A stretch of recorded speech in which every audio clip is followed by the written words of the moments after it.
a do. Inherent in withholding love from self is unknowingly withholding it from everyone else. To me, it was much easier for me to convince you to want me, at least momentarily, than try to make the world want me in any true capacity. So I gift wrap my selfishness in love and compassion and sincerity. Not that I didn't feel love, compassion, and sincerity, but not nearly to the extent that I felt fear of rejection or self dissipation or the elimination of women like me from all that has meaning in the world. So I twirl my hair and paint my eyes to disguise my insecurity, while the devil is assuring me that tonight at least someone wants me near. I hear the echo of my falsity, and it smothers me like a wool blanket over a most delicate spark. Please mark this down as my apology, but don't follow me, because I really need to close this door. I am so tired of being that girl when I know I can be this woman. Coming home to someone I love and embrace and can face soberly in the mirror surely suits me just fine. And in time, I will forgive the girl and allow the woman to soar. I will be able to ignore the next flirtatious tap on my shoulder like I have ignored so many before. Even though there is a fire that burns in me, my pain provides kindling and continued adversity fans the flames, committing me to still now and again whisper your name. I blame everything around me, but truly it is just me, my fault, my shame. Yet I await challenge to live up to my beauty within, to disengage the hypnotic grip of sin, to propel my desire to save the world, to embrace the woman and bury the girl. I must now hold myself to as high of a standard as I've held you, and be the promise of beauty that God so unforgivingly and ever continually holds me to. So just one word left to that girl. Adieu. A bonjour, all you fellas and ladies out there. Whether you're in or outside of Loverland, in whether you're romancing, bromancing, or slow dancing, I don't know. Whatever you fancy, I suppose. But this is going to be a very cool, conscious conversation that I'm really happy to have. And it's been in the works and on our minds for a couple months. Cynthia and I mentioned this even after our chat on Dissolving the Divide, which y'all should definitely check out in regards to the pitfalls of celebrity worship, if you will. But yeah, I love what Cynthia's going to bring to the table. She's in what she's already brought in regards to her platform, Affirm Life Daily. And I've been honored, blessed to be a part of her shows a little bit, 2 times, and even most recently with Mario West and Soul Expression, who was featured in the Stomp Out to Freedom. And I was happy to sneak in a little bit of a couple short reels of Cynthia's very powerful messages and even poetry, which I was really pleasantly surprised that, like, wow, like you got a lot of skills, yo. Like, and you're beautiful. You got a lot going on. You got that holistic gardening and all this stuff. It's like, wow. Thank you so much for joining me to, speak about some very important matters of the heart. So, where do we start? Where do we start? Thank you for that introduction, Derek. You are so near and dear to me. You have been so instrumental in me progressing along on this path. So I appreciate that so much. And I'm excited. I'm excited to talk about this. We're going to be talking about romance, relationships, and rebirth. Yes, yes, the three R's. So yeah, we can get into it. And I just want to invite the audience to check out my website, Affirm Life Daily. You can check out the podcast, poetry, affirmations, lots of good stuff on there. Yeah, and like real quick, the best way to for people to follow you, you're really active on Telegram and Instagram. Yeah, You have a Telegram, YouTube channel for Instagram, yeah. TikTok, YouTube, Oh all yeah, at Affirm Life Daily.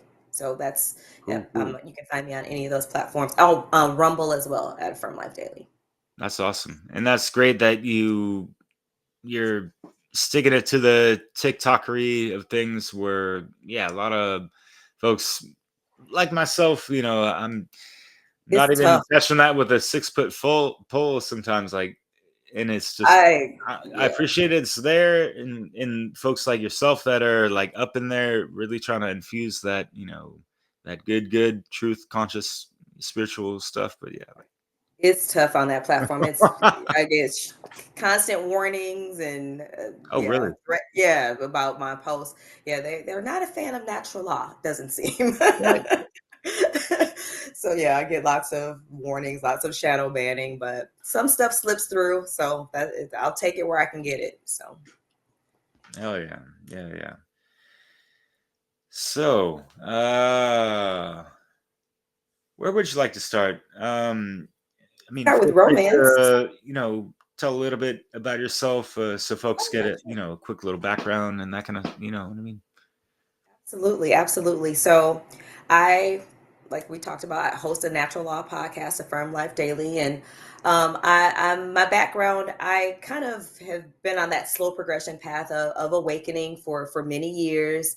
And after I found Mark Passio about 3 years ago, I just dove deep in head first, didn't look back, and just been going strong ever since. So that's what led me to start the podcast and really try to spread this message of truth and freedom because I have two beautiful daughters. They're young women. They're starting to start their families, and it's like what world am I going to leave them? How hard am I going to fight so that they live in a better world than what I grew up in? Because things are progressively, like I said, they're squeezing the clamps down now. They're going all in. So what are we going to do in response to that? So that's kind of where I am. We have to respond. We have to be as motivated and as driven and as focused and as persistent as they are on the right moral side of things. Just how immoral they are, we have to be that moral. We have to work that hard. We have to plan the way they plan strategically and really, be all in and do this together. We have to bring back community. I also work with a group called Collectively Sustainable. Check that out at collectivelysustainable.org. They're doing amazing work promoting hyper local food systems so that we can have food sovereignty, so that we can continue this fight. Because if we can't eat, we can't do nothing else. So, yeah, those are some ways that you can, check me out, learn more about me, and support the movement. Fuck yeah. And I love your improvement. And especially, just what you've been through and the adversity that you're having to deal with, single mother, you had a tragic situation with your late husband or partner, Yeah, if we you were married will. 27 years. We were together 30 years and we were married 27. I got married when I was 18 years old. I didn't tell you Oh, that part. wow. Yeah, so it was so that's why it was so, like, for me it was just crushing because this is the person that's been my partner for, like, literally my whole life. I met him when I was 15. We started dating when I was 16 and we got married when I was 18. So yeah, it was a lot to process. And like I said, I had to alchemize and transmute that pain and that grief because it was overwhelming me. It had taken over my entire life. I didn't really feel anything else. That was all that I felt all the time. So I said, if I'm gonna be feeling this much, I gotta do something with it. I gotta figure out a way to take this same energy and do something positive with it because my girls are still here. They still need me to be here. Because I really honestly didn't have that much interest in being here anymore. I was just that depressed. I felt dead. And it's hard to describe to me, but I felt like I had died as well. So I had to Yeah. figure it out. And it really gave me so much purpose and drive to do this because this work matters. This matters more than anything else I could be doing or that I do in a given day because I am trying to make, like I said, a better world for them. And it's I feel like them being so young, it's hard to watch their response to this craziness. But actually, on my podcast this Saturday, my youngest daughter, that's 21, she's gonna be the guest. Her and some of her cohorts, because she speaks the truth all the time. She blasts it out there loud and proud. So it's all about Gen Z on Saturday. If you want to check that out, Saturday afternoon, we're going to be talking to Cool, some Gen cool. Zers and their role in this movement towards truth and freedom. So yeah, it's a family thing.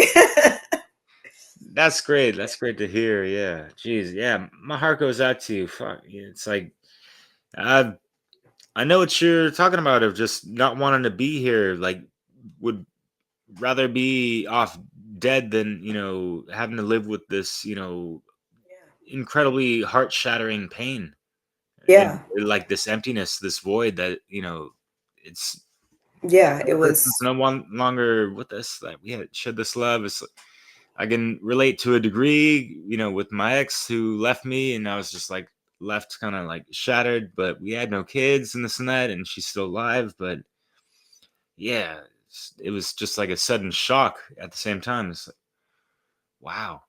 But then, yeah, how does one pick oneself up and find that purpose once again to like it's like the phoenix, steadily but slowly but surely rising from the ashes and this and that.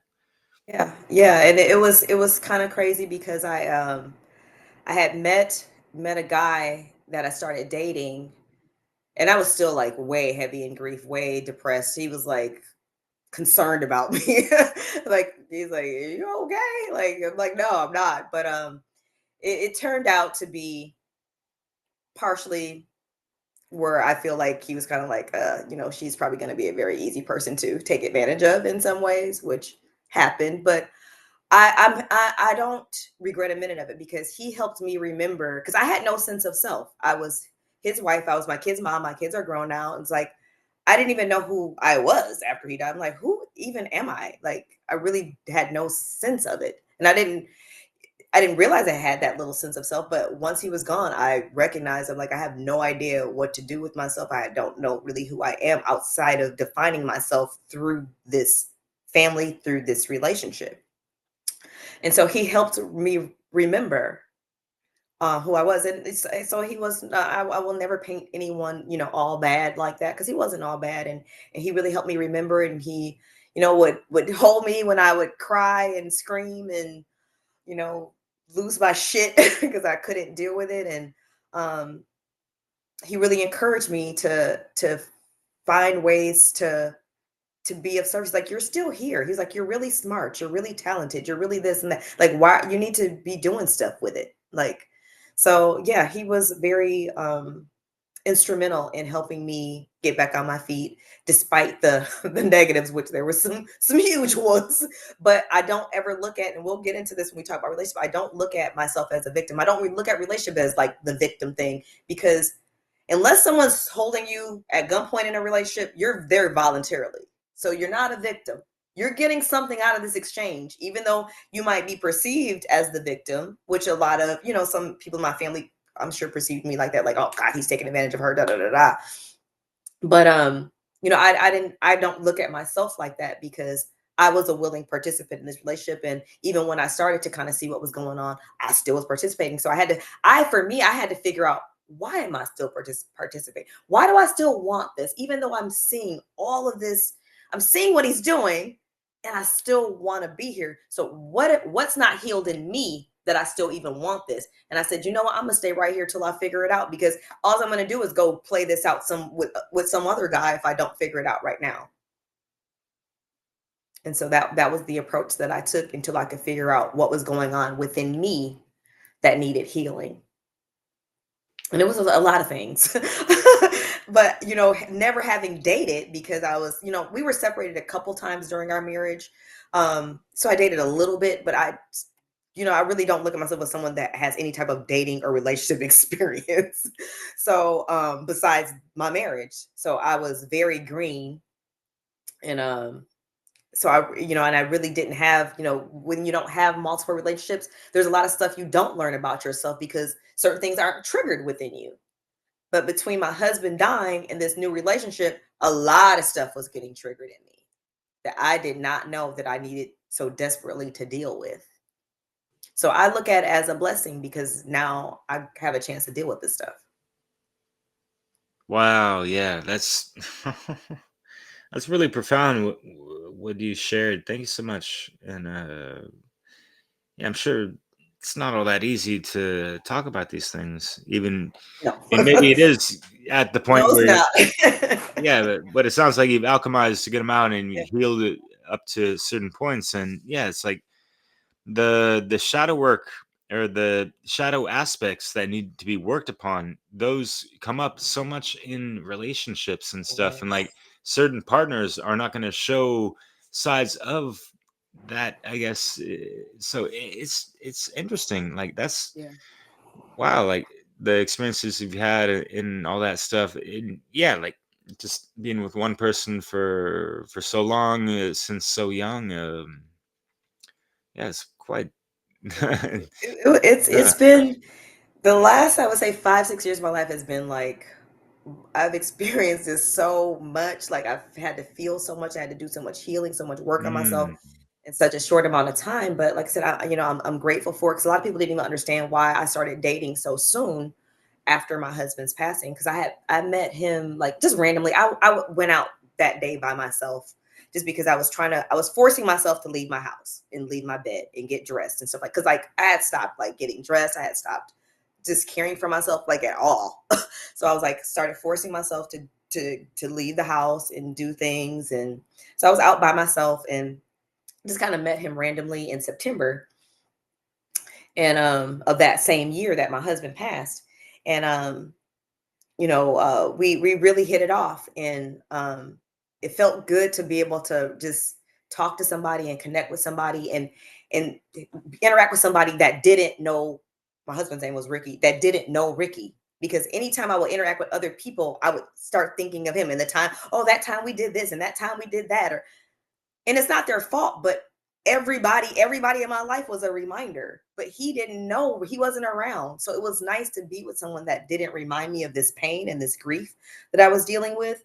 And it like I said, it helped me in a lot of ways. And despite all the negatives that came with that, like I said, I'm still grateful for that experience. And I just felt like I was at a point where like I'm trying to survive here. So I'm not going to try to explain myself to anybody how I'm dealing with this. I don't care if you understand. I'm trying to save myself for my kids right now. I'm trying not to go under. And whatever that looks like is how it's going to look. And everybody's going to have to deal with it because I'm trying to stay afloat right now and get myself back together and get some type of resemblance of life again, like to feel again something besides pain, because that's all that I was feeling like 24 hours a day. geez, yeah. And yeah, I appreciate, people like you that, talk about these experiences of, yeah, there was, a good amount of negative aspects of, said relationship or this, this guy or this girl, whatever, yet you recognize the positives and the growth that was facilitated about that or even during this and that. And it's just like, yeah, like anyone that we're going to be interacting with in life, presents the opportunity to learn something. It could be a lesson if people want to call it that, you know what I mean? So Yeah. it's just what we do with that, right, Yep. at the same time, and how we perceive it and this and that. And like you mentioned, and that's great you mentioned it, of like, oh, we're just a victim, this guy was a Yeah. dickhead or this and that. So like, Yeah. Oh, poor but me. poor, Oh, he took advantage of. No, I'm not gonna do that. I'm not gonna go cry and woe is me. yeah, like where do you grow from there, kind of thing. Yeah, there's no growth there. There's no growth there. I'm not gonna blame. I'm a grown woman. I was older than he was by Yeah. like I think like 6 years. So I was like, no, I'm not gonna go blaming anybody. This is on me. I'm a grown adult, and I have to deal with my issues and the effects, the cause and effect. Hmm.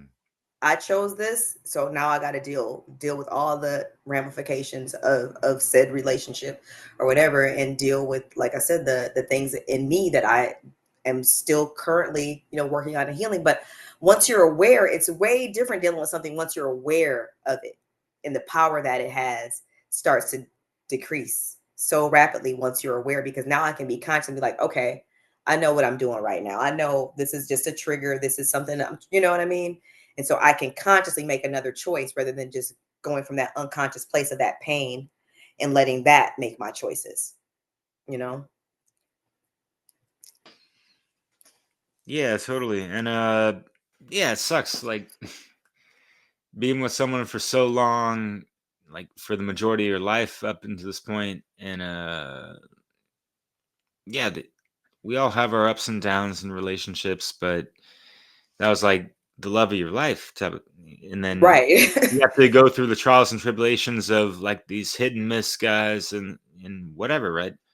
And it's interesting that, like when we're with someone, early on and we just have a specific experience or in an idea of that, even though we see things on TV and hear stories from our friends and whoever of what romance is in the Mhm. romantic side of a loving relationship and all that stuff. I'm kind of curious as to the contrast that you've experienced,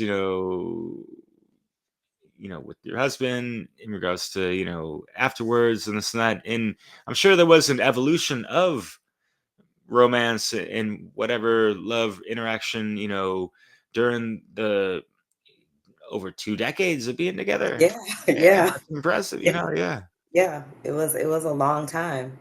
Yeah, like I said, we were, like I said, married 27 years. We were together like 30 years, and it was a long time. So it went through lots of phases, lots of ups, lots of downs, lots of everything. And there's so many parts of it that was just dysfunctional as hell. Like I can, and I will openly admit that because we were kids when we got married. So we were two kids that, had some issues in our both of our home lives. Uh Not and no disparaging our parents. We had very loving parents, but people have issues. Like both of our fathers had issues with drinking and stuff like that. And so but they were great parents. They were great grandparents. So I'm not disparaging them in any way. They're very loving. But we didn't come in with like this super duper skill set of like, oh, this is how you have like a really healthy relationship with someone. And my parents, they didn't have that example either. People are doing the best that they can. In most cases, they're doing the best that they can. And we were doing the best that we could, but there was a lot of problems. We were kids when we got married, totally just kids. He was 19, I was 18, and so we're learning how to be adults, but in the in a marriage. So it was a very difficult, lots of ups and downs. And I did go into it with lots of illusions of romance, how it's supposed to be. Oh, he's not reading my mind and knowing that I want this and I want that. It's crazy stuff that I had to grow up and grow out of. Like, how is he supposed to read my mind? How's he supposed to know what I want if I don't tell him? You know what I mean? Stuff, just basic stuff that I know now as basic. But when I was young, I'm just thinking like, he had lot of thoughts like that too. Just because we're programmed to think about love and romance in a very story type of way, fictional type of way, not in a real, okay, this is a real human with real issues and a real personality and real feelings, that's going to go through real life ups and downs, as opposed to what we see on these Lifetime movies and in these romance novels and in these R&B songs. It's not like that in real life, but we're trying to make real relationships be fictional relationships, and that's just never going to work. It's never going to work, because when I was researching the origins of the word romance, it's actually based on stories and literature written in informal Latin. So it's literally it's from based in fiction. It's based in stories. It's a story. And we have to really move from stories to real life. And I feel like so many of us, we build these internal delusions, like even when we see the way the person is, we'll create a whole nother version of I definitely did this with the last guy I was dating. I created a whole nother version of him in my mind, and that's who I was dating. The one that I created in my mind, not the one that was in real life, the one that I created in my mind. So then you project that delusion outwards. Now you have an illusion as your relationship. So then when they do things that's really outside your illusion, you get so upset, like, Why are they acting this way? They've been showing you this is who they are the entire time, but you were stuck on that delusion. You weren't living in reality. And so you're playing out, a fantasy. And you have to admit to yourself, okay, did I, who was I in love with? The delusion or the person? And you have to be real honest with yourself when you answer that. Wow, yeah. That, you hit the nail on the head on that, and like a lot of other stuff you said before. Bravo. Wow. I love that. And I love the fact that it relates to the fact that it's like, yeah, we can have our perceptions and subjective truths of things or whatever, but is it aligned to objective reality?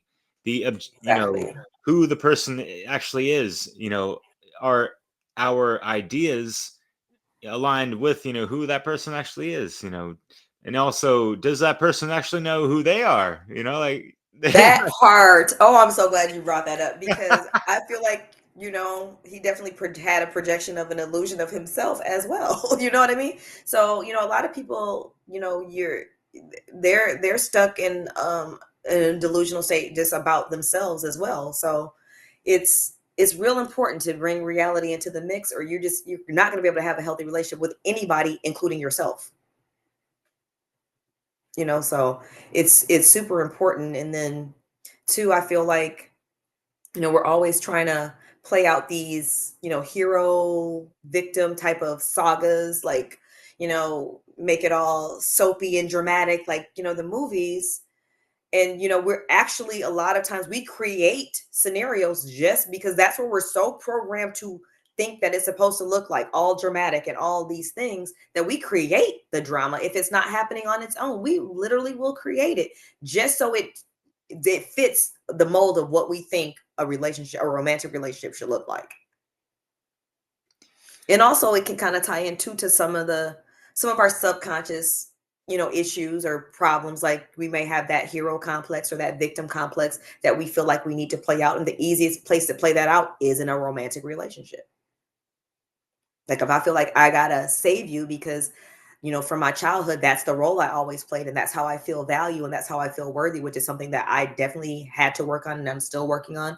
Um, because a lot of times when you are in, unstable environment as a child, or you go through certain type of traumas, and I went through a lot of traumas, which we'll get into a little bit later. But my sister and my niece were murdered by her husband when I was 12, and that really changed me in a lot of ways, forever. And we have to be aware of these kind of things because, we'll look to play out certain roles from those type of traumas in our life, either like a victim role or a savior role.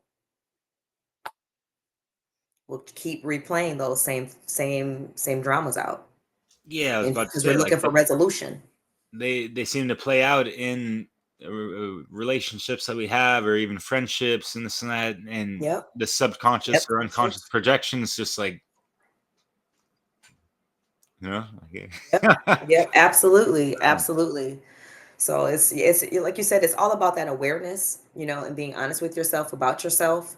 It's not that you're going to just be able to wake up and heal overnight because you recognize the issue, but once you recognize it, you can start to consciously work on it. You can start to consciously heal. You can start to alchemize. You can start to transmute. You can start to do that shadow work, and start to really resolve those issues so that they're not playing that dominant role in your relationships and in your life anymore. yeah, totally. And I'll give like a real life practical example of just, like, okay, like, no one's going to be perfect and like 100% healed from some of these things. Not everyone. I'm not saying it's not possible, but hey, but it's all about kind of like catching it in the moment, or before the projections happen or occur, or the words are uttered, or the action is taken, and the transgression is done, type of thing. And for me, thinking back, when I was married and this and that, uh there's a moment where, it was after the fact, but just like catching it even afterwards, and just like realizing it, like having an epiphany, that kind of like just like shifted my approach towards my wife, kind of sense of just kind of like I felt like and heard the voice of my father through my own mouth, in a kind of like a projection of what I saw in an interaction with him and my mother, type of thing, in a negative situation, type of thing. And that's like nothing against him, and it's not, things happen, this and that, and it's just my childhood mind that it interpreted and guarded it and kind of replayed it in a real life situation with my own wife. And it's like, no, we can't do this. This is a bad cycle. Don't do it. You know what I mean? Yes. Yes, them cycles ain't no joke. And my daughter, that the one that's going to be on the podcast, she sat me down and talked to me about this. She said, "You know what? You guys in your family, you guys on both sides, my side and my husband's side." She said, "Y'all don't talk about stuff." And she said, "How are we going to break these generational cycles if y'all keep everything secret and everything's private and you don't talk about any of these issues? We're not discussing stuff." So she like, I was like, you know what? I couldn't even, I was like, you're 100% right. And so I've been doing really better at just being totally open and transparent because I do want to break these cycles. I don't want them to experience the same thing. If I can help it, why would I want that? So yeah, I've been trying to be much more open, much more vocal, um, just about, the things that I've gone through, what I've experienced, what I'm still healing from, the traumas that I've gone through, so we can start breaking these cycles because yeah, they will go on from generation to generation as long as we keep everything quiet, hush hush, don't talk about that, don't talk, that's family business, it's that's not meant to be brought up in conversation and stuff like that. Because like I told her, I was like, when I was a kid, we didn't really talk about feelings, and like we didn't talk about stuff like that. Even like when my sister was murdered, no one talked about it after. And I was 12. I really needed to talk about it, like really bad. But it's just not how things went. And like we didn't talk like that. And so I processed it the way I could process it, which was not very good. Jeez, yeah. Like, double entendre to the phrase, communication is key or whatever, right? Like, Mhm. Yes, it is.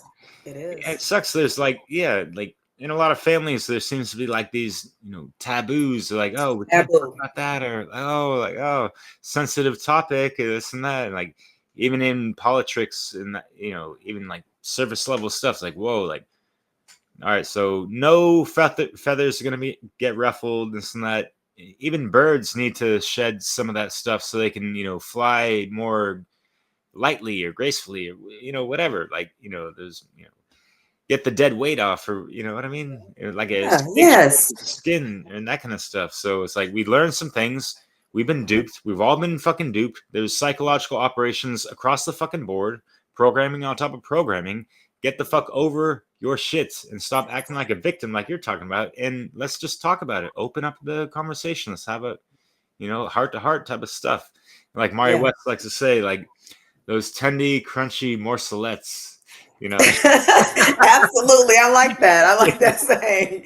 Yes, those morcelets. They're Yeah, cracking up on. yeah, we gotta do it. We gotta do it. It's so healing when you do, decide to, open up um and even just to yourself, opening up and being honest, and like I said, doing that shadow work. It's painful, but gosh, you feel so much better when you just start being really brutally honest with yourself and really dealing, with those traumas and those wounds and all of that repressed hurt and anger. And it's transformative. It's truly transformative.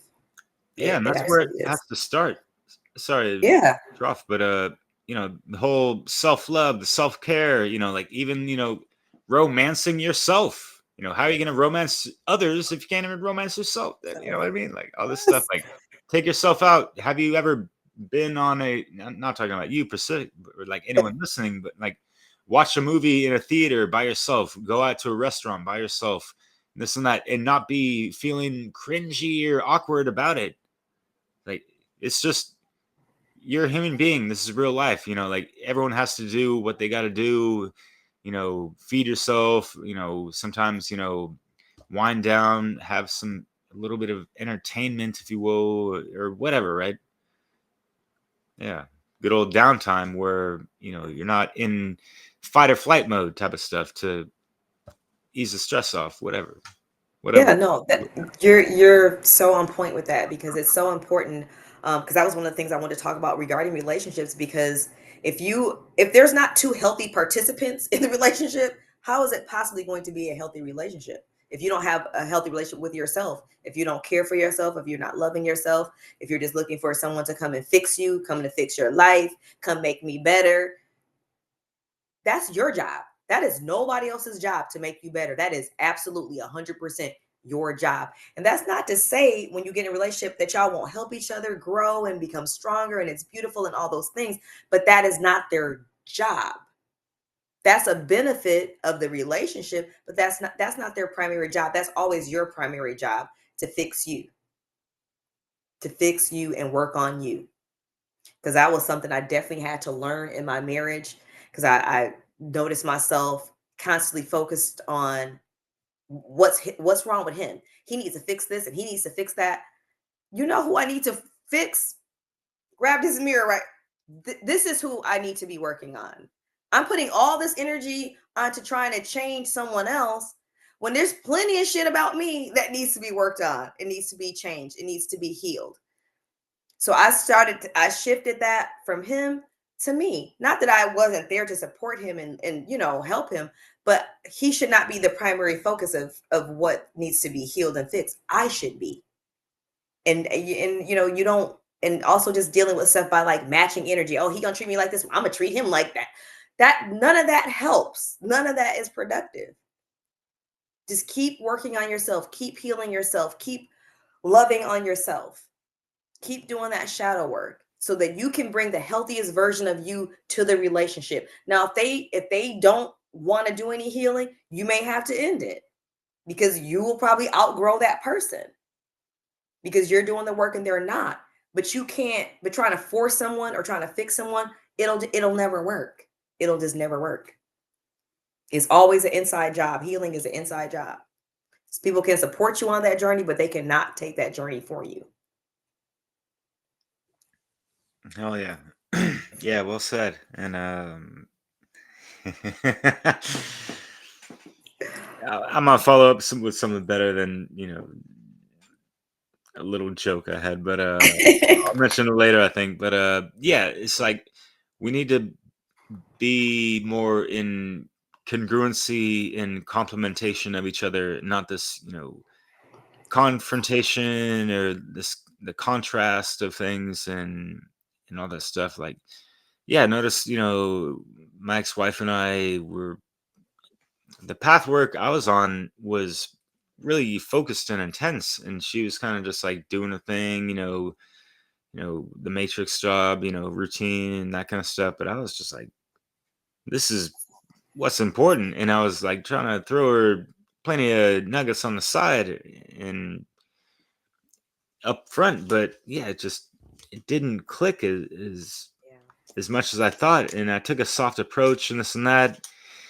And kind of like, I guess the divine masculine thing of, you know, being the protector, like, oh, there's all this, you know, crazy, scary shit going on. Like, I'm going to take the brunt of learning about this stuff and I'm going to give you like not the candy coated version of it, but, you know, things that, you know, wouldn't, you know, Yeah. go into some, you know, fearful, fear mongering bullshit. You know what I mean?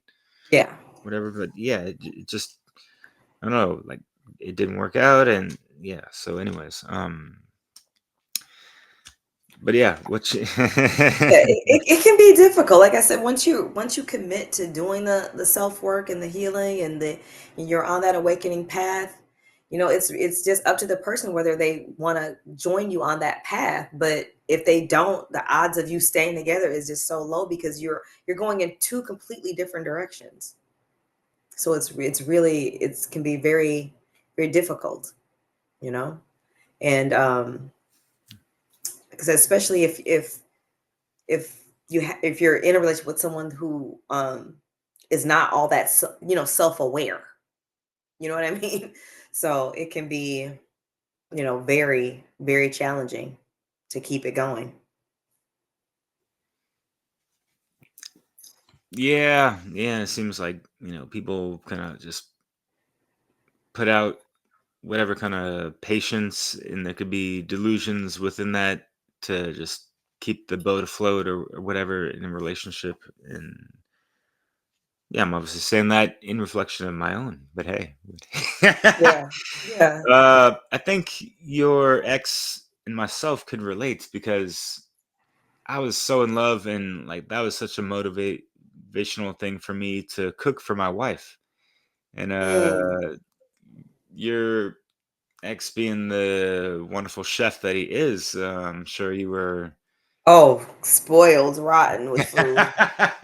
But he did teach because he worked a lot. 'Cause, chefs, they work ungodly hours. So he did teach me how to cook. So I cooked most of the time, but when he would be off and he would cook, it was like heaven on a plate. I'm trying to tell you. Damn.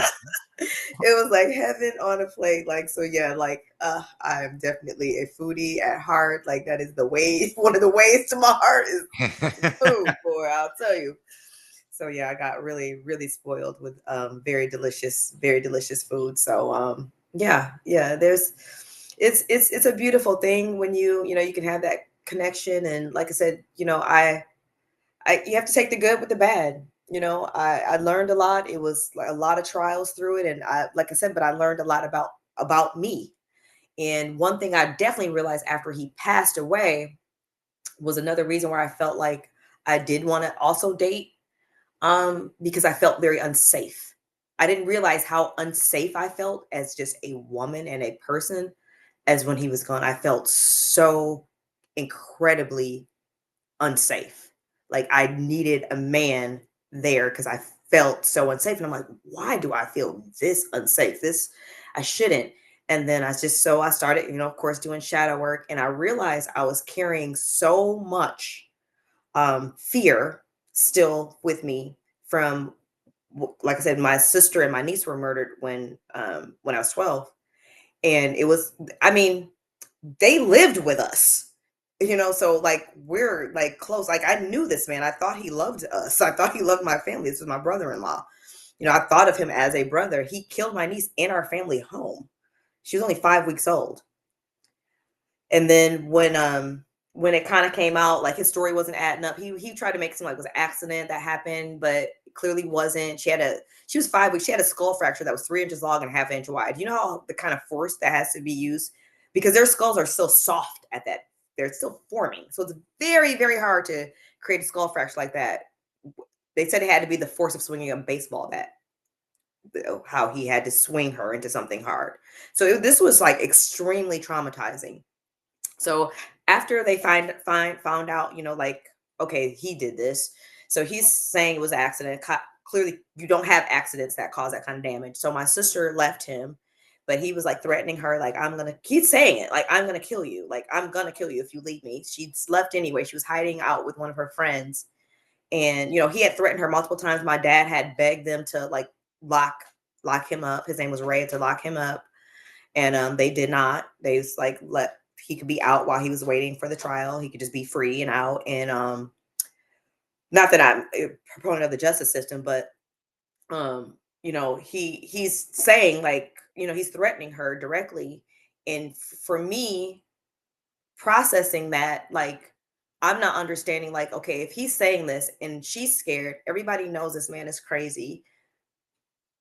How is he still able to kill her? How is that? How did he how why wasn't he stopped by someone, anyone? Why wasn't he stopped before he killed my sister? So if that could happen to her, when this person is saying I'm going to kill you over and over and he still gets to do it, I didn't even realize the level of fear that had placed in me at a very deep, deep level. And so I felt like super unsafe, like very unsafe. And I felt like I needed a man there. Otherwise, I don't know what might happen to me. So that was something that I had to deal with, because I'm like, you can't operate in life feeling this unsafe. So I had to start really dealing with that child, with that 12-year. I talk to her still all the time and tell her she's okay. Tell her she is safe. I got you. I got you. And it's okay. I understand why you feel like you feel, and it's okay, but understand that I got you. So I work with her so that she can start feeling more safe. And then I also know that when I experience those feelings, I know where they're coming from, so I don't have to engage them. I know that they're coming from that 12-year-old Cindy. That's what my family calls me, Cindy, that 12-year-old Cindy who dad scared the living crap out of her when that happened.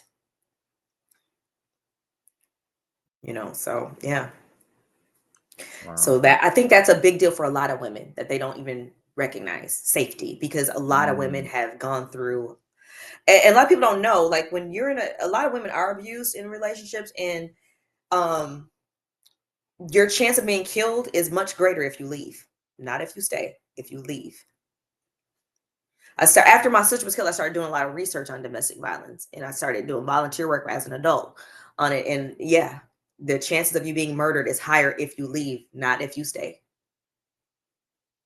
So I think a lot of women deal with serious safety issues, and I think a lot of men underestimate how unsafe at that, maybe not on a conscious level, but on a subconscious level, that most women feel, because most women have either dealt with abuse or rape or molestation or some type of trauma at the hands of a man at some point, which can, especially if it happens when you're really young, it can really, you know, stick with you long term, and you're not aware, because if it happens as adults, you kind of gonna know, like, oh well, like last week this guy beat me up, so now I'm really scared. I know why I'm scared. But when it happens when you're really young, sometimes you're not making the connection of why I'm seeking out relationships so quickly, or just I want to feel safe, I want to feel protected, I need that. You may not be making the connection to what happened to you when you were a child.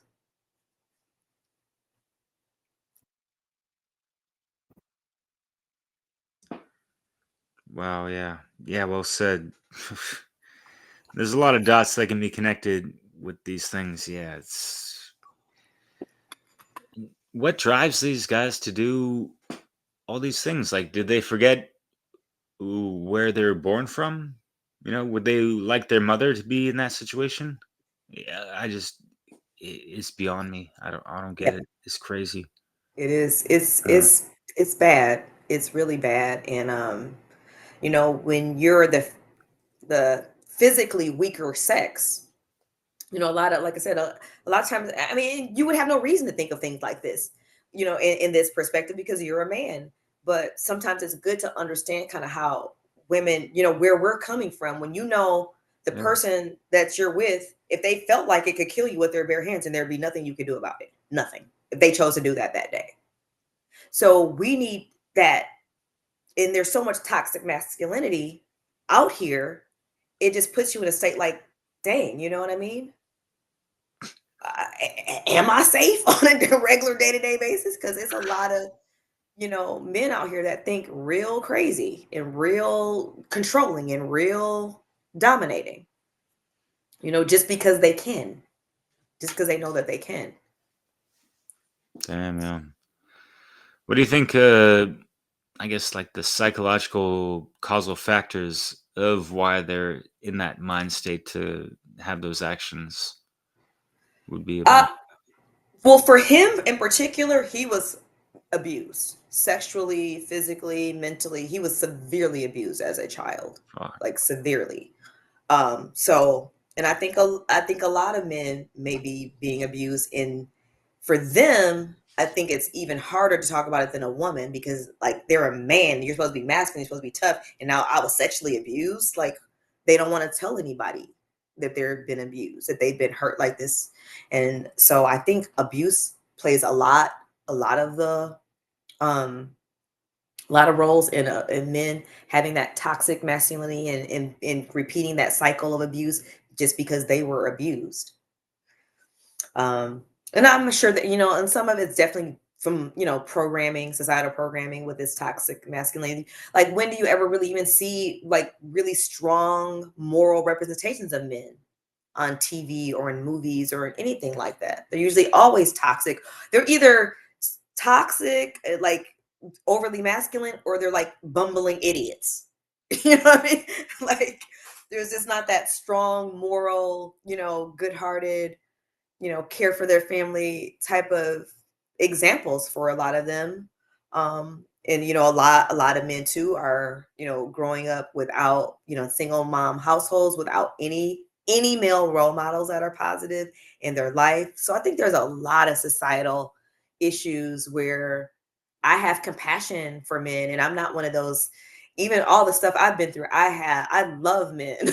You guys are when you find, men like you that, are moral and decent and caring, like that's a beautiful freaking thing. You know what I mean? It's like I'm not with the men bashing or let's get rid of men and let's just all be single for you can do that. I don't have any intentions of doing that with you, girl. No, you just have to find the right man. You don't just, you just have to find the right one. And which, yeah, it's super hard right now. It's super hard. Super hard. Dating has been very nightmarish, but very nightmarish. But yeah, it's like it is what it is. I just keep working on myself so that I will pull that energy. I gotta, be emitting that signal, that magnetism. So I'm not worried about it. I know he's gonna come to me. I'm not even worried about it no more. He's gonna come to me. That's right. You ain't got to be on Tinder or none of that shit. Fuck all that. Yeah, I went on this spiritually single. I was like, this would be better because I tried eHarmony first. I was like, oh God, hell no. It was like absolutely not. So I got off Wow. of there Yeah. really quick, and I went on this site called Spiritually Single. It's a really small dating site, but I'm like, okay, this will probably be much more people more aligned with me, and the way they just meditate a lot, but they the same type of dude. They might do, yeah, they might know how to, do some sign healing and they do a lot of meditate, but they had it was like the same type of stuff, same type of issues, not engaged, lots of apathy, lots of, oh, I know everything. I already read I know everything there is to know. And, that condescending, I'm vibrating so high, like, oh, like it was this.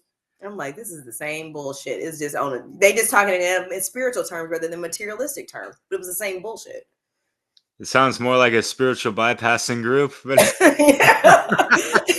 I met one nice guy and we're still friends. We're friends now. Like he's awesome. He and he's of service. He does a lot of he does Reiki and all that stuff. So we're really cool. It didn't work out relationship wise, but we're friends and stuff. And he's a really nice guy. But a lot of these guys, I was like, this is just the same stuff, same issues.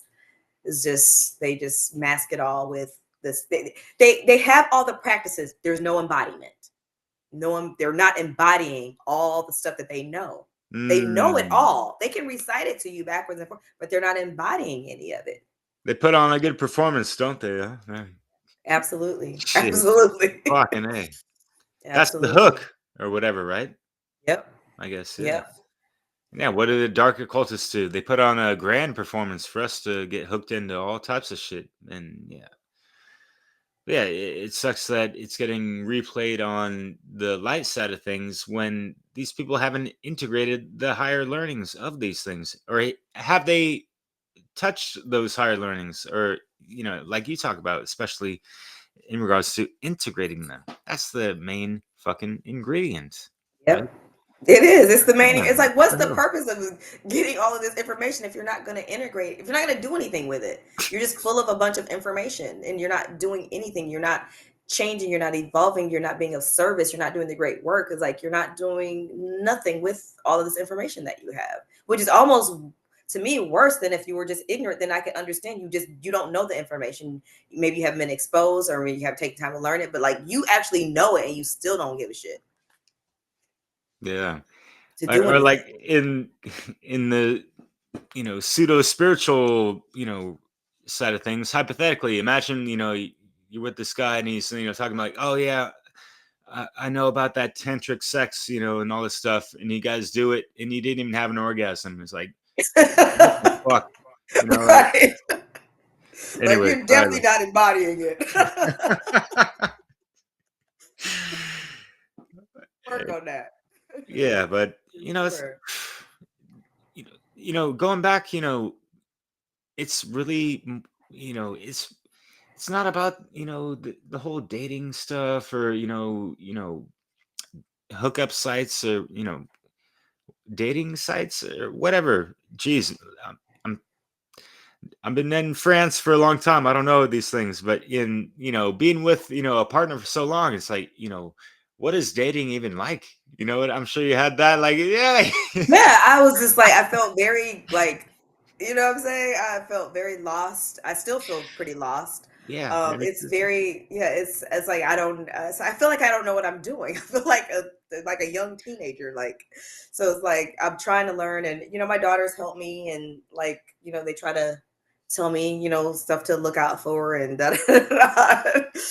But yeah, so it's quite interesting, but I've definitely realized the online thing is not for me because I'm an energy person. I'm very good at reading energy, but it's like I'm not meeting these people in person, and people can put on a great persona on the internet and on the phone, and then when you meet them, it's like, oh, this is not even like I was totally gaslit. Like I just recently dealt with somebody that was a whole catfish. He's pretending to be like a totally different person. I was like, why are you like, what are you getting out of doing this? I don't even understand. So as it's like, I was like, I'm done. I was like, I can't do this. I was like, I have to, me working from home, I'm at home most of the time. So I don't meet people. I don't really go that many places to meet people. So that's why I wanted to try to utilize the online. I'm like, it's not for me. I was like, so I'm gonna just start joining some meetup groups, getting out of the house, meeting people. I need energy. I need face to face energy. I'm like, I cannot do it any other way because I'm an energy person. I gotta feel your energy. I got to feel your spirit to see what you're really about. Yeah, that's that real shit. I like that as well for sure. And you know, and those are great outlets. Even just like hitting up the farmers markets or things that are more holistically and more aligned with spiritual practices, not the lip Yeah. servicing aspects of that, right? But yeah, it's like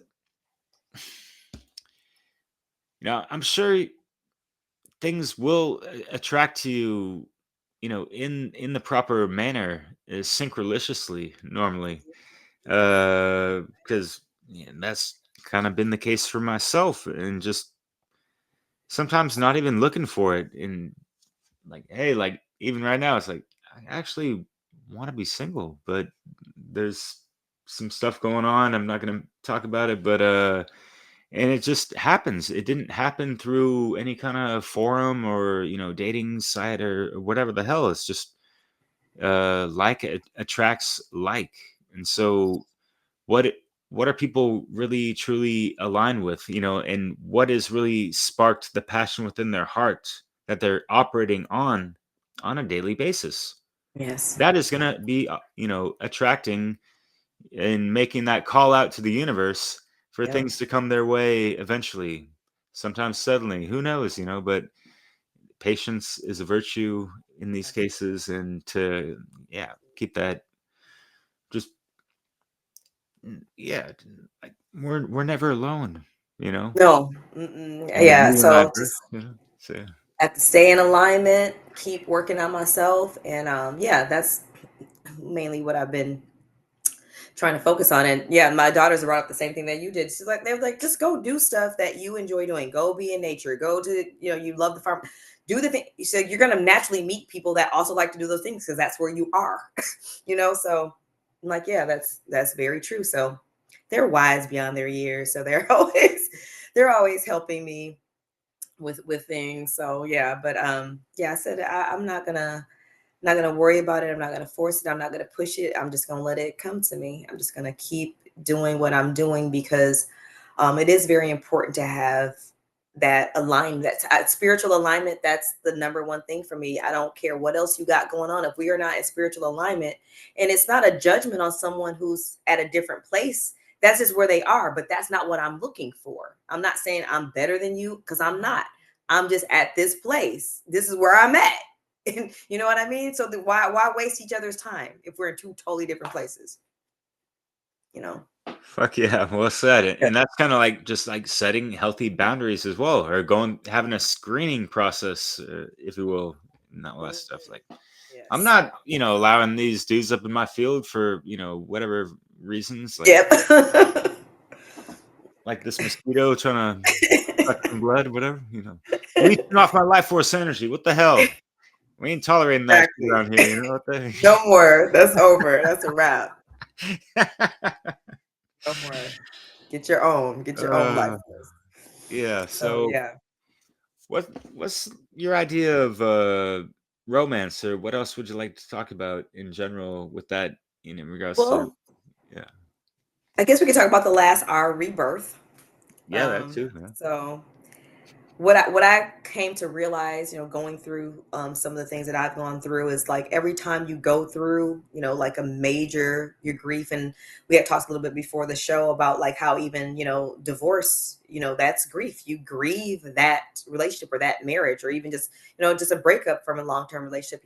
And when you choose to actually process it, you go through a rebirth because you are not the same person that you were before. Now some people go through these things and they choose not to process anything, they choose not to take any accountability, they choose not to self-reflect, so then you very well may come out the exact same person. But if you do those things, you're gonna come out different on the other side. So you have these rebirths, and sometimes you may be reborn, and it may be maybe not positive. It may be more towards the negative. But it also can be towards the positive, even through something, really, really hard and traumatic. It just depends on what you choose to do with that pain, with that energy, with those lessons. It's a choice at that point, how you're going to be reborn through that process. But I definitely think of it as, a rebirth, because I'm like dramatically different now than when my husband passed away, like dramatically. Because I had to because I knew I had to process so much, and I just had to choose, how I was going to and I'm still processing a lot. But I'm in a much better place, and I'm much stronger now, so I can process it in a healthier way than how I was originally dealing with it. Was just depressed, and letting it eat me alive. And so I had to choose a different way, choose a different path, because I'm like, I'm still here. What am I going to do with it? It's a blessing to still be here. What am I going to do with it? Am I going to just keep in this state of ingratitude that I am still here, or am I going to be grateful that I'm still here and do something with it and enjoy the moments that I still have with my family and my loved ones and my friends and all the things that I can offer, my community, and the work I can do in natural law, and all those things just gave me purpose and gave me my passion back and lit my fire again. And it's just like, okay, I'm loving this. I'm here for it. I'm here for all of it. So now I look forward to each day. And my life. Of course, you still have bad days. I have bad days, and everybody still has those days. But for the most part, I've really been able to turn this ship around, and it's been a beautiful experience. And I've never even thought I could learn this much about myself. Like I learned a lot about myself during this, and I'm still learning. Hell yeah. It's quite the lifelong journey, all these things, and It is. yeah. Take it with stride and a smile. Yeah. You live for quite a long while, right? But Yep. yeah, I love the fact that you brought up like, yeah, like things happen to people and people change, or maybe they don't because they didn't heed the lesson or in whatever, or correct the mistake in whatever, do the inner work or the shadow work and yada yada. And coming out of that, we improve, we evolve, and all these things. And especially in regards to like a significant loss where there's that deep grievance of these things, and there's like when you love that much and that intensely with that much passion, compassion, it hurts that much more. It takes that much effort and time sometimes to transmute these things, yeah. Yeah. And to honor these people and to live this life and still carry them in our hearts, that's a powerful thing to carry with you. And Derek, I'm glad you brought that up because that helped me too. Because I'm like, okay, this man worked really hard for me in this family for his whole life. He's an extremely hard worker, and I'm like, am I just gonna squander this now? Like all the opportunity he's given me, he supported me when I started my web design business. Like we were so broke, and he was just like, "I believe in you. You can do this." Da da da. I mean, we was broke when I first started, like because I was building it from scratch, and I'm like, I gotta represent. I gotta be strong. I gotta be strong. I gotta keep going. And then when my mom passed, well, I like to say transition, but sometimes people nowadays think when I said transition, they think I'm talking about transitioning genders. So I say passed away, but I prefer the word transition because they're not really gone. They've just transitioned from this realm, but in this form. But my mom passed away on New Year's Day just this past year, and that was another big turning point for me. And I just really, I was like, I'm gonna keep going because I want to make her proud too. I want to make them proud. I want to utilize all the blessings and lessons that they've taught me throughout the years, and not squander it, not waste it. Really, really honor them, and utilize it. So that was definitely a big part of me getting the strength to keep pushing forward and moving on. hell yeah, yeah, that's great. And yeah, my condolences. I lost my mother a couple years ago as well. And yeah, it's just we can transmute the love we have still for them to this day. To kind of like invigorate or vitalize, our, you know, will force, if you will, and drive and passion for what we're doing in life and that kind of stuff, or even, carry us through hard times or whatever.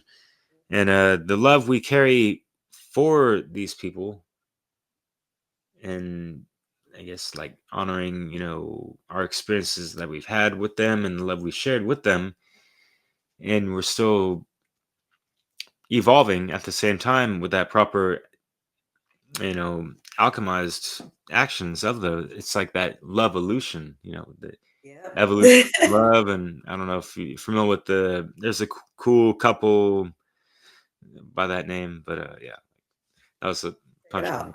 punchline. Yeah, because no, you had hit on something earlier too when you were talking about just that connection when you're with someone a long time, because I didn't even realize like you are literally start to connect on like a cellular level. Like I felt the effects of his loss like physically in my body. I started having heart problems.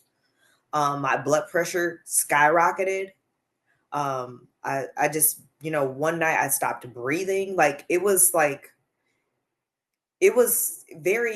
so intense. I'm like I would tell people, I was like, life should come with a warning label that there's pain that's this intense that exists, because I didn't know. And I had been through quite a bit already, and I still did not know that something could hurt like that hurt. And I was like, it was just for me at the time, I was like, this is just too much. I did not know how to process it. I absolutely just did not know how to process it. And I just wasn't expecting it to affect my health the way, like, as quickly as it did. And then I understood, because then I started research, like, what's wrong with my heart? And I guess, I had always heard of broken heart syndrome. So I started research. And I didn't know it was a real thing. Like, it really, like, you can die from this. Like, it's a real heart condition. I was like, oh my God. Like, I didn't know. I thought it was just more like they were just saying, like, you're heartbroken emotionally. Like, no, it means your heart is broke now because you went through so much. So yeah, I was like, because I was having like bad heart palpitations and all type of stuff. So yeah, so it's a real thing that affects every facet of your being. So you really have to learn how to be again. Yeah, yeah, real talk. And I swear I suffered, a little bit of that, for a couple months. This, yeah, having these heart palpitations and It's like, crazy, right? yeah, yeah, yeah, yeah, yeah. Are you familiar with this card? No, tell me. Three of Swords, heartbreak. Like Oh, unbelievable, and it's just like that's unfathomable. that's good representation. Yeah, I had this reoccurring for like 3 years with like three different people. It was crazy. It wasn't thrice great, but I learned a lot. And but so like think about like the three of swords, swords being the intellect and all that. And it's just like these things that happen, it boggles the mind. Sometimes it just, there's no words for some of these things, the losses that we have to endure and recover from, or whatever kind of heartbreak or this and that, or just feeling empty or lonely, or there's a void because there was someone there on our side the whole time, and this and that, or like, oh, we have to get over some codependent bullshit, whatever, like, or now we're like all of a sudden single for longer than we would have thought, or it's kind of weird, or it shouldn't be that hard, or like, what the hell is Yeah. that? Yes, all God those damn. things. Yeah. All those things. No, yeah, because it was just like, so, because I was like, I've never been like kind of like not in a relationship. I'm like, this is so weird. So yeah, but yeah, you live and you learn and you push through. So and keep Yeah. growing. I want to ask, so what's your secret, or what have, I'm sure you're quite transparent and we appreciate your honesty, but yeah. uh not what's your secret, but what have you found that worked good for you in regards to overcoming the heartbreak, the grievance, and alchemizing these things and that kind of stuff, and the self-care, and the mirror moments and that kind of stuff. Definitely gratitude. Gratitude exercises every day. That's how I start my day. Before I do anything else, I, Wow. in my mind, what am I grateful for? Even if it's just one thing, it might be one thing or it might be a laundry list, doesn't matter, but it has to start with gratitude, because that, to me, gratitude is just that foundation for a healthy life. Because how are you going to attract the things that you want? You don't even appreciate the things that you got. So that's where I really started, was with gratitude. I started being grateful for what did not always think about what I lost or what I don't have. Look at all that I have. Look at all that I have. I have so much to be thankful for. Like, so thankful, like deeply, deeply thankful. So that's where I really started to make a turn, when I started focusing on gratitude. So I do gratitude practices, affirmation practices, visualization practices, meditation, big into, definitely, self-care, taking care of myself, doing things for myself. I started, taking better care of my body, and eating better, and just, kind of everything, making sure I exercise. I had joined the gym for a while, and just doing the things that I know I needed to do to feel better physically, mentally, spiritually, and just, really sticking to it and not letting myself make a bunch of excuses. Of course, you have your times where you might be going through something, you might slip and like, oh gosh, I haven't exercised in like a week, or I didn't, whatever, did whatever I shouldn't be doing, eating some shit I shouldn't be eating or whatever. But for the most part, 90% of the time, I'm doing what I'm supposed to be doing. So, and really just sticking to that, and making sure that I love on me, love on me. I can't wait. I shouldn't be waiting for a partner to love me. I need to love on me. They can add to the love, but I'm already loved on. You know what I mean? They just gonna add to the love, and letting other people love on me, because I had a hard time sometimes, even just, going to family or friends, talking about how because I felt like, oh, I'm such a downer. I'm bringing them down with all this grief, with all this sadness. So I would just like keep it to myself and just lay in bed and cry all day. And it's just like, I need to be, they were like, we're here. Like, we're here for you. Like, you don't have to feel ashamed, or you don't have to feel, I would feel guilty. Like, you don't have to feel guilty, like, for being sad. You went through a whole bunch of shit. You're supposed to be sad. It's okay that you're sad. We're not upset with you. We still want to be around you. We still love you. And so that was a big thing for me to get over and just utilize the support system that was there. I just was not utilizing it because I felt, you feel all this shame and you feel all this guilt because like I feel like a burden. I feel like a burden to my family. That's what I felt. I feel like a burden to them. And so I got better with that. And, I would reach out to people or ask, someone to do something with me if I wanted to do something or I just need a company. And it helped a lot. It helped a lot. I mean, I had some, like, my sister, I call her my little sister. It was Ricky's sister, but I knew, like, when we got married, she was like 5. So she's been in my life like forever. So my little sister, she was like, oh my God, she took care of me. Like, she didn't even live in town. She would just be constantly driving back and forth from Charlotte to here, taking care of me, helping, take care of the girls. And she was just, like, so instrumental in me getting better. My brother was always there for me, coming from Florida, checking on me all the time, my daughters taking me on trips with them and their friends, like, just, my family was there. They was there for my friend, my friend that I went to just visit in Nashville, there for me. So I had the support. Sometimes we just gotta let down our guard and let people be there for us and not feel bad about it. Let people be there for us. Let people show up. Hell yeah. Wow. And that's great. You had that family support and anyone else, your friends and whatever. And it is an interesting thing. Like, what is this feeling of shame, or like almost like I'm not worthy to, be taken care of, or what's up with that? It's weird. I've been victim of that, or I admit doing that, multiple times in the past, for sure. Yeah, yeah. And like, yeah, you feel guilty, like kind of being a downer, bringing down the vibe because this.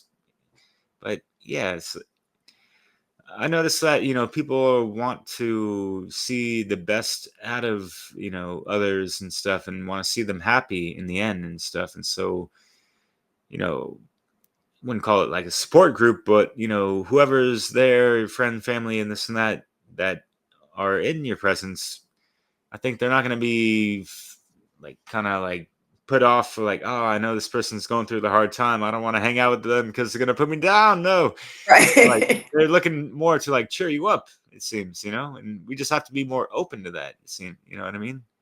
And I've been guilty of not being open to these things, be like, I'm just going to sequester myself over here, kind of. But that's great. You had that support, especially when you got kids and this and that. But more importantly, of just what you did for yourself and being, sticking to being disciplined to that, and yeah, like having that gratitude as part of your daily attitude, and yeah. Oh, and grounding. That was another big thing that helped me a lot. Like Mm. grounding, making and working in my garden. Oh my gosh, getting your hands in the soil and growing stuff and all that life around you, that connection with nature, Oh yeah. that was powerful for me because like my garden is probably like 3 times bigger than it was at the time when he passed. Like I've just been growing. Like so Ha. that was Cool. extremely healing for me, being just connecting back with nature and working with the food and the plants and the flowers and all the insects that's outside, and you hear the birds chirping, and you're just it's very transformative, very healing. So that also helped me a lot to deal with everything that I was going through. But yeah, it's essential to, because I said I have to start doing a litmus test with myself when I get in those feelings of not wanting to reach out to people. And I say, well, how, if it was reverse, how would you feel towards them if they were reaching out to you? You'd be like, oh, you'd be right there for them. So why do you think that they won't feel like that about you? So have like, you have to let that go and let people be there for you and understand that they love you just like you love them. So let them love you. You will be there for them and you have been there for them. So let them be there for you. So that was probably the toughest one for me, is that. And sometimes I still can get in that mode where I don't want to reach out, or like I can just deal with it myself. Yeah. Yeah, a lone warrior. Yeah, get him. Yeah. But yeah, the story with the garden, that's great, and I love hearing things like that. And it, made me think of just, for anyone out there of just needing to, like, yeah, there's like this energy or this void that needs to be filled. Find some kind of hobby that's going to be beneficial to maybe not just your life, but others around you. Who knows what you can grow, or it ain't got to be a garden, but even start a podcast or some shit. I don't know. write Yeah. write a story or a book or whatever. Be creative. How can you engage in life and be of service and all those things? I mean, I give away bags of peppers and tomatoes and stuff because it's just me and my daughter. Like and now that I have this histamine intolerance, I can't even eat tomatoes. So it's like I was giving away tons of stuff from my garden, like all summer long. I was like, hey, you want this? You want this? You want this? Wow. So yeah, I've still got tons of peppers and stuff growing late into the season. So yeah, but it's like you said, we have to take ownership of our lives. We do. We have to take ownership. Where we're at. How if we're going through shit, how are we going to get out of it? How are we going to get better? How are we going to heal? We got to take ownership. We got to put things into action. We can't just wait for some savior, because that's the whole problem. That mentality is why we're in this situation as a collective, because we keep waiting on a damn savior. We keep waiting. Oh, this person, if we elect them, they'll save us. Oh, if we comply this much, that'll save us. No, we're not going to comply our way. We're not going to vote our way. We're not going to rationalize our way out of the situation that we're in. We're going to work our way out of the situation that we're in. We have to all put in work if we really want to change it. If we really want to change this world and the human condition at this point, it's going to take effort from all of us. It's going to take effort. It's not going to be easy.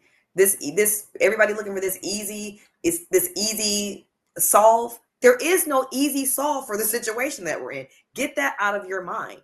There's no easy solve. Whatever we're going to go through is going to be hard. So get ready. Build up your spiritual tolerance. Build up your physical tolerance. Build up your mental tolerance, because it's going to be hard. And build your community, because you're going to need a community to get through this with. You are absolutely going to need a community. This is not a solo thing. So I advise everyone in earshot, start building a community right now, because you will need them.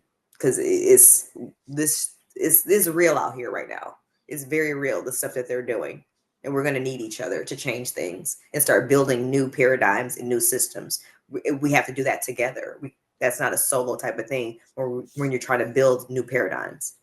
Hell yeah. And if you don't mind me asking you to share just real quick, because you're looking to build some things like on solid, fertile soil or ground, yes, in regards to collectively sustainable. Yeah. Yes. And things that you're going to present in the next Freedom Under. Oh, in the funnel. Yes, yeah. Yes. I'm so happy you're going to be presenting. I am too. In this conference. Yeah. I am so excited. So yes, I'm going to be presenting on creating hyper local food systems and food sovereignty. That's what my presentation will be about, because I feel like it's a huge issue that I feel like is not at the forefront of a lot of people's minds. They just feel like, well, there's still stuff at the Kroger now. I can still run to Walmart now and grab, food. They're banking on a system that was designed not to be sustainable. It's designed this way. It's designed for scarcity. It's designed to implode, which is imploding right now. You got farmers filing bankruptcy and shutting down in record numbers. There's farmers going, closing up shop across the globe. And not to mention just that, you have the geoengineering, which is, tainting everything, the soil, the plants, the food, tainting everything that it comes in contact with, because it's so extraordinarily toxic and flammable, which has to do with a lot of these wildfires, but I won't get into that. So we're facing a litany of things that are the supply chains are breaking down, and all of this is by design. All of this is by design. Every single aspect of this is by design, because they know if they control the food, they control you, because there ain't nothing you can do if you can't eat. You got two choices: comply or die. That's your only two choices if you don't have your own food supply. If you don't know, if you can't grow any food, if you don't have a community where y'all are growing enough to sustain that community, if you don't have that in place, yeah, you're gonna have to go eat their bug food or their lab meat, whatever other toxic bullshit they're gonna offer you up. And they're only gonna offer that if you get your digital ID, comply to all these prerequisites to get food, to get your food stipend for the toxic. So like this needs to be top of mind for everyone where we are with food sovereignty and access to food, because it's you see most people, like, people can't even afford food right now. It's not, you think tomorrow's going to get better? It's like it's going to, no, it's going to get worse. It's going to continually, it's going to be less food and it's going to be more higher price. And if you already can't afford it, how do you think it's going to be in 6 months, in a year? What do you do? What's your plan if the shelves become empty? What's your plan? And like most people, like, I don't have one. And so, yeah, I want to talk about this, and I'm going to, really dig into it because it's so important. It's so important. So, yeah, that's what I'm going to be talking about at the Funnel Conference. And I'm really excited. Like, I'm very excited to talk about this. Hell yeah. Let's grow. Absolutely. Let's grow. And anyone interested in the food sovereignty movement or hyperlocal food, visit collectivelysustainable.org. That is the community I'm a part of. And they are doing amazing work. And it is a nationwide organization. So please check it out. Yeah, definitely get that in the show notes. Collectivelysustainable.org. Yes. Yeah. Don't be a part of the Borg and get assimilated into all the stuff that's going down. Yeah, it might not seem that bad right now, but holy smokes, the trajectory from the vantage point that we've seen for a couple of years now, it's really not looking good at all, unfortunately. And it is really bad in other places. They just don't put that on the news. There's lots of countries where it is already really bad. And so, yeah, we just don't ever hear about it. And we're one of the especially the southeast is, well, the East Coast period, but especially like the southeast is one of the main areas where they artificially keep cool. So we don't really understand how hot it is in other places, like the effect that that's having on crops. They can't even grow food in a lot of places because it's too hot. You can't grow anything. There's only a certain temperature where plants will still grow. Otherwise, they just shut down. They completely shut down, and you cannot grow food in extreme heat. And there's lots of places already around the globe where it's too hot for people to live and for people to grow food. There's already climate refugees. You just will never hear about this on the news. They keep us chemically cooled because if we realize that here, it's going to be an uproar instantly. Like, what the hell is going on? So they keep us chemically cool. But whenever they decide to turn that off and stop keeping us chemically cooled with the geoengineering, all hell is going to break loose because they are keeping us this cool. This is not natural cool.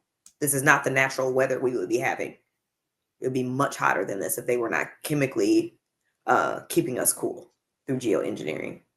And they keep the highly populated area, the East Coast, the East, very cool, to keep us cool for now.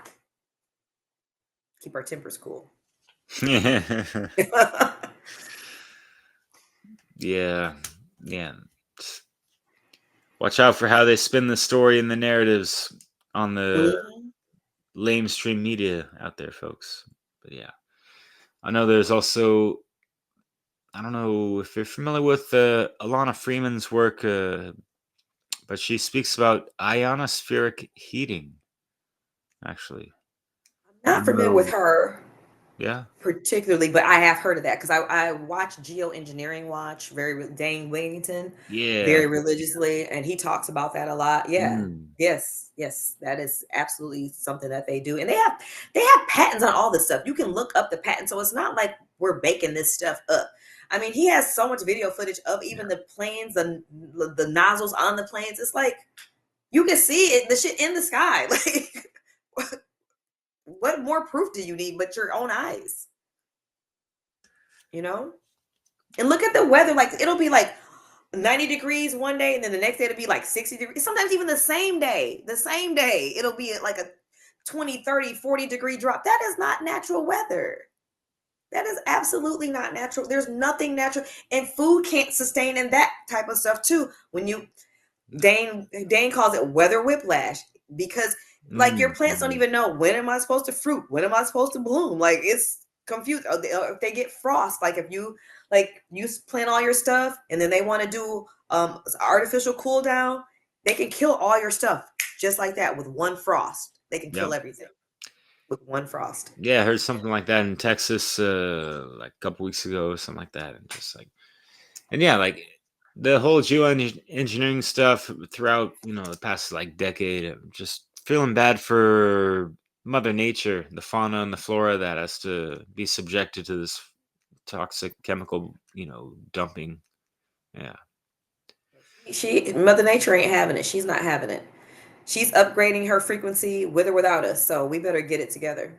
Yeah. She's not having it. She's not having no more of this nonsense. Yeah. Scalar wave crap. And yeah. So yeah. Bon appetit. While you can get it. And also, yeah, humans are quite innovative. We could find solutions, even if it's going to go into aquaponics or hydroponics or inside, if the outside area is not the best, unfortunately, even though photosynthesis is best with, light source, not the artificial stuff, but yeah. No, I think we're brilliant. We can solve problems. We just need enough people on board that want to solve these problems. I'm not a naysayer. I think we can get through all of this, but we have to get through it all together. At least with enough people, that really care about what they're doing, and they're looking to not own the land, but steward the land, care for the land, care for nature. Not to run over it and bulldoze it, take from it, steal from it, to nurture it, to be a part, to be in union with it, in communion with it. And we take care of each other.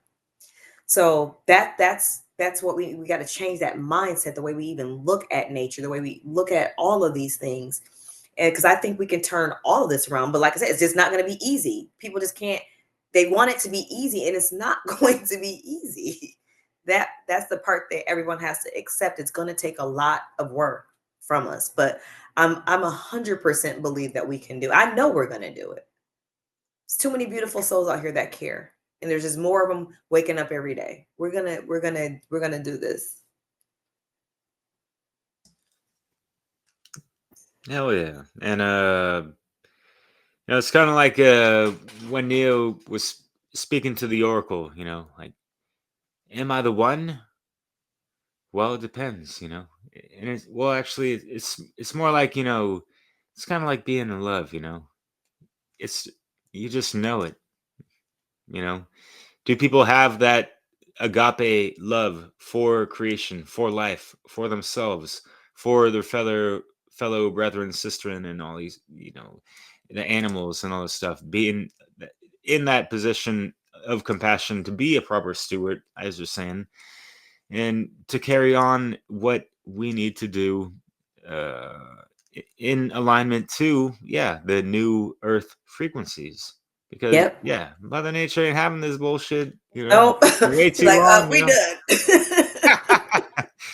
And a lot of hearts of mankind and womankind, like, we're fed up with these bullshit, mediocre interactions in sexual encounters and subpar relationships, or as Mario West likes to call, relationships. Yeah, I can say that again. Yeah. So it's time we kind of act our, put your money where your soul is, and act your, actually walk the talk. Just I was gonna say act your age, or act your spiritual, status that you keep posting on Facebook or whatever. Like, that part. Because that shit, people get exposed every time they open their mouth, every time, they're in these relationships. And, as time goes on within these relationships, the shadow aspects grow if it's not, properly healed, dealt with, integrated, and all that. Right. So, yeah, it sounds like, yeah, obviously you're speaking from a lot of experience and overcoming a ton of, yeah, just heartbreak and grievance and all that stuff. So, yeah, I love the rebirth story that you shared with us. Yeah, please, anything else you want to share with that? And yeah, even ask me a question, whatever's clever, Oh, I get to ask you questions too. Of course. So yeah, tell me how did you get through your divorce? What did you do what was your rebirth process?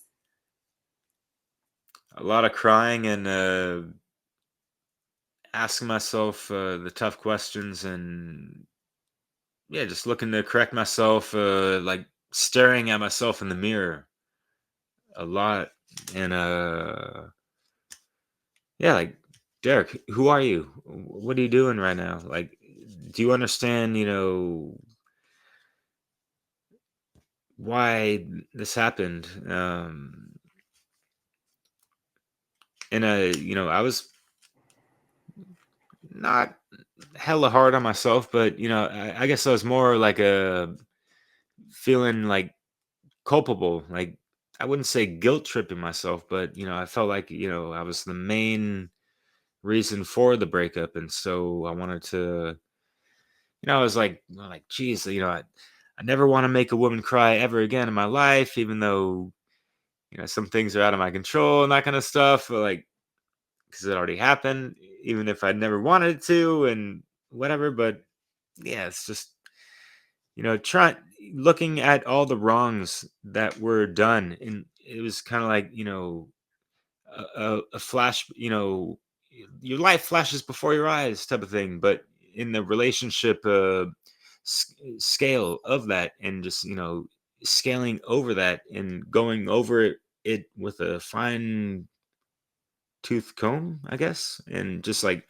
pointing out all the wrongs or things that I could have done better, or acted more appropriately, or used better etiquette, or better wording when speaking to her, and that kind of stuff. And so it's not like there were umpteen thousand of them, but me, I can be very meticulous. And so I wanted to, yeah, looking to improve upon these things. Like, how can I be better for the next partner, where and whenever that would possibly be, type of, what I mean. So yeah, just didn't want to make the same mistakes, and I wanted to really research and es- excavate all the errors, and kind of bring them to surface, correct them, respect them, and never neglect them, or whatever,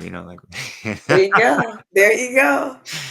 Yeah. No, that self-reflection is really critical. I mean, I had to do so much of it, after my husband passed, because it's like I feel like I know him better now than I knew him when he was alive, which is really weird, but because he's not here and we're not going back and forth, we're not arguing, but I can just really reflect on stuff. I can just really reflect and be like, dang, I wish I would have been kinder, or I wish I would have did this way, or I wish I would have approached this way, or you go through all these what ifs, and I was what ifing myself to death. And I said, you got to stop with the what ifs, because you already, you're human, you're not perfect, you made your mistakes, he made his mistakes, but you guys loved each other through it all. Through it all, we were no matter how what state of our romantic relationship was, we were always best friends. We always really loved each other. We loved each other. So but yeah, you start to reflect on everything, and all I can do is say, well, okay, well, now I know that's not how I want to interact in the future going forward. When I have new relationships, I don't want to do that again, because that wasn't healthy, that wasn't cool, that wasn't okay, or whatever. But that self-reflection is important. You just don't want to overdo it, where you're like beating yourself up every day, which is not helpful either. Yeah, not at all. Wow. Yeah, well said, well said. Holy smokes. Yeah, that is interesting what you said with the, yeah, like learning different things about him after he's gone, in a sense. Like, yeah. Just I understand him so much better mm. now because we're not in the midst of the because when you're in the midst of it, you have so many distractions. All this stuff is going on. You might be going back and forth about this and that. Life is lifing. So you're just not sitting back and just reflecting. But now once he was gone, I that's all I had time to do was reflect. So I Mm. started to really like go layer by layer and I just really started to understand him like so much better and why he made some of the choices that he made and stuff like that and it was a powerful experience. So and I still talk to him all the time. So yeah. Wow, that's great. That's so honorable. That, yeah, thanks for sharing that. Um, I guess question that just popped up. I mean, because I've been kind of struggling with this. I mean, it's every individual is different, and these interactions that we have with anyone is going to be unique, right? But as far as like, have you found it hard to open your heart, or love someone to the level that you're like comfortable, like, yeah, this is, I'm in love type of thing? Has that been um tricky or? it was kind of tricky because I was really kind of hoping that I wouldn't. Honestly, I was just being honest, I was really hoping that I would not like be fall in love. Like I was scared of being hurt like that again. Like what if something happened to him too, Um so but I did. I did. The guy that I dated that I was talking about earlier, I did absolutely fall in love. And it was hard when I started to realize kind of what was going on. Like there wasn't really it probably was not a mutual love, but it was but it made me I'm glad. I don't want to close off my heart. I have a big heart. And whoever does end up with me, they gonna get loved on so dang on much and so good. Cause I got so much love. Like I'm a nurturing person. That's just my nature. So it's there. It's just waiting. It's yeah. So it's just yeah. But no, I don't want to close off my heart ever. It's too big of a part of who I am. I'm a very, I'm just a very kind of sympathetic, empathetic, compassionate, loving type of lovey-dovey person. So it's like I can't give that part of me up. That's just who I am. I don't want to give it up. I love it. I want to grow it even more. Make my heart bigger, not smaller. That's great. Yeah, I love hearing that. Yeah, especially after the loss and the heartbreak and stuff, and just that's that rebirth talk you're That doing. rebirth talk. It is because one thing I had to learn in that rebirth process is I had to have a different I had to embody because I knew it. I know we're internal spirits and da da da da, but I was not embodying that because I did it. I felt like I lost him forever for good. I was crushed and I was not embodying the fact that I know he's not gone. He's gone from that physical body, but he's not gone. And I have to respect the life cycle that is a part of this experience. And to not respect and honor that is to not respect this experience, this human experience. So I had to step back and say, I have to honor this. None of us are here to stay. This is a cycle. It's a life cycle here. I'm going to cycle through. He cycled through. We all are going to cycle through. And I have to honor that. I'm not in control of that. I got to honor that. So that was yeah, that helped me with that rebirth process is just honoring that life cycle and just saying okay, well, we are here in this realm, we are on the time on a time schedule, so hey, let's make the most of this time. Let's make what can I do with this time to love on you the most, to be of service the most, to do the most good, to yeah. Hell yeah. I mean, we only have a limited amount of time on this plane Absolutely. and all that stuff. We could spend so much trying to complain or stress and strain on what the hell, man. But yeah, finding your soul's purpose. What are we here for exactly? Making a positive impact and yeah, all this stuff. And yeah, uh jeez, the I forget who this quote is from, but it's like life is short and it can be quite mean, so make sure you get some loving in between or something like, I like that. I like yeah. that. I think it's like yeah, Huey P. Newton or something. What is it? Yeah.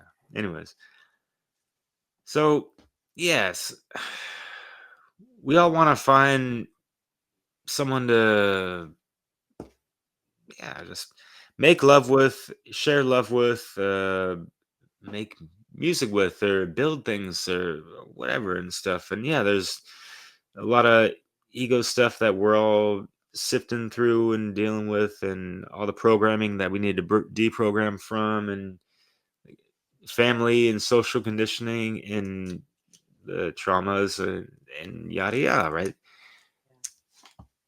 Where are we living at in this? Like, it's crazy, right? But at the same time, like saying that, it seems like the cards are stacked against us. Yet, love is so powerful. It just it can cut through Cut through. so much of it. Yeah. So yeah, I don't know if you want to say anything to that, but yeah. My first podcast was "Love and Truth Are Synonymous Terms." Love and truth can cut through anything. It's a Mm. force within itself. So yeah, that's why I said we're gonna get through this, because love and truth, they're unstoppable. You cannot stop those forces. See that synchronicity? But yeah, that was my first podcast. Love and truth are synonymous terms. So yeah, Oh wow. absolutely, Mm. absolutely. Hell yeah. Ah, Cynthia, it's always great to talk to you. Yeah, Same here. you're really a breath of fresh air. Uh, you got a lot going on.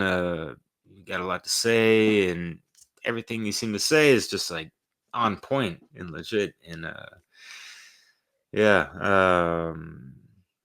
and just appreciate your energy and your presence and enthusiasm behind things and checking out the sound path stuff. I was happy to get that little. Your poetry is fucking phenomenal. Like I was blown away when I was like, "You're doing this shit." Like what? Like wow, like that Thank you threw me so off. much. Damn, I appreciate you so much, Derek. I really do. Thank you. You've been very, very key and very inspirational on this journey for me, and very supportive. And Oh, yeah, I got mad love, mad love. I appreciate you so much. likewise, Cynthia, and yeah, honestly, take the floor, please. Anything else you want to share, say, declare? Obviously, where folks can find you. Obviously, we're gonna put those in the description box. But yeah, Affirm Find Life me Daily in the house. Firm Life Daily. Yes. FirmLifeDaily.com. Follow on social at Affirm Life Daily on TikTok, Instagram, YouTube. I think that's all of them. Facebook too. I just I don't post a lot on there, but I do have a page on there. But yeah, please, your support is very instrumental in helping to spread these messages of truth and freedom and natural law. So I appreciate any likes, any follows, any sign up for the newsletter. With the newsletter sign up, you do get I've created a free PDF that gives an overview of natural law. So if you're not familiar with natural law, I call it the blueprint. I took that from the poem, the blueprint. So you can, it's very short. It's very digestible. If you want to learn about natural law, when you sign up for the newsletter, that's a free PDF download. So yeah, just the support is instrumental, because we are all in this together. We are a collective. We are a collective. So please, if you have the time, check out affirmlifedaily.com. Oh yeah, collective meaning it's not a spectator sport, so participate in any way or fashion you can, even if it's Yes. just like supporting, watching, sharing videos, and hey, people might even accept donations or whatever. But especially for things that you got some smooth operations going on with the farming stuff, or farming, gardens and Yeah, no, yeah, farming, yeah, homesteading, all yeah. gardening, it encompasses all of it. Whatever level you're at, they, will help you, grow that and grow a community local to you in your city, What was that? in your area. SustainableGardens.org again? It's collectivelysustainable.org. Gotcha. Yep. And there's a link. If you go to my site, there's a link to their site. Okay, cool. To that site as well. I shouldn't say they're our site because I'm a part of that movement too. So yeah, there's a link there to get to that. Also to get to Farm Fresh 24/7. That is also national, farmfresh247.com for growers, makers, bakers, or people that just want to buy locally from growers, makers, and bakers. So you can go on there, get anything from somebody that may be a seamstress that can sew you some pants, to some fresh herbs, to some eggs, to a live chicken. So there's everything, some of everything on there. And it's about connecting community. We're trying to bring back real community where I know the people that live around me, they know me. We help each other. We love each other. We care about each other. It's all about community. So please check it out. Yeah, we need everyone on board. Yeah, and that's a good video to check out, because you interviewed some of the people that are in this collective most recently, right? What's the name of that? So Yes. people can check that out. Yeah, that is they were from Collectively Sustainable. So yeah, so Gotcha. if you check out that last podcast, it's on my homepage of my website and on the podcast page.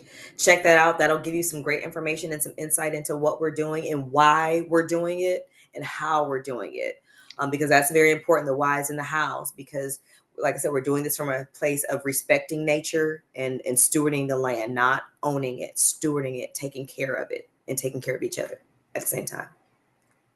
Yeah, that good old symbiosis, as above, Yes. so below, and from the micro to the macro, and stop having relationships that are whack, yo.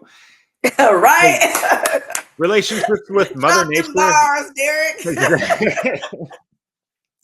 Your relationship with yourself, your Mother Nature, animals, your sister, your brother, your lover, and whatever else. What the hell? Yep, absolutely. All the things. Yep. A lot easier said than done, but hopefully we'll get there, right? So We'll get there. We're working on it. We gonna get there. Oh yeah. Well, yeah, Cynthia, thanks so much again. Yeah, it was. Thank you for having me. Yeah. This was awesome. This was a great conversation. Oh yeah. Love this. Very healing and therapeutic as well. Cool. So thank you for this. Thank you for this. Honored. Ciao for now. Thank you. Right. Infinite grace, love, and gratitude.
God's blueprint. It's the law of the land, the seas, the heavens, and everything in between, the ether, the air, the dream world, and all that's unseen. Weaving a moral code through the very fabric of life. Its essence light as a feather, but its consequences cut like a knife. The truth of the matter is the truth of matter. Our mental creation, the dream within a dream. Our unreal reality where nothing is as it seems. Anchored in love, we try to peek through the veil. Connected through source, we prepare to set sail. Navigating these unsteady waters with spiritual GPS, globally positioning sovereignty as our shadows confess. From wading in the water to walking on it. From careless whispers to talking on it. We are one, a singular source, fractals colliding, navigating, flowing through eternal time and space. Racing to nowhere, it is ultimately self we must face. The great showdown, nature versus man, take 10 paces, then turn and aim, only to see the enemy has our own faces. We are nature. We are the love we seek. When the blindfold dissolves, the frightened magician shrieks. Our true nature revealed, our heart centers expand. Instead of movies and music, it's freedom on demand. The passion of the Christ consciousness. No more acting, authenticity reigns supreme. Stop in the name of love and see the hue of your being. Understand the code, the principles, the truth, unfiltered and raw. I also like to call it God's blueprint, aka natural law. Natural law.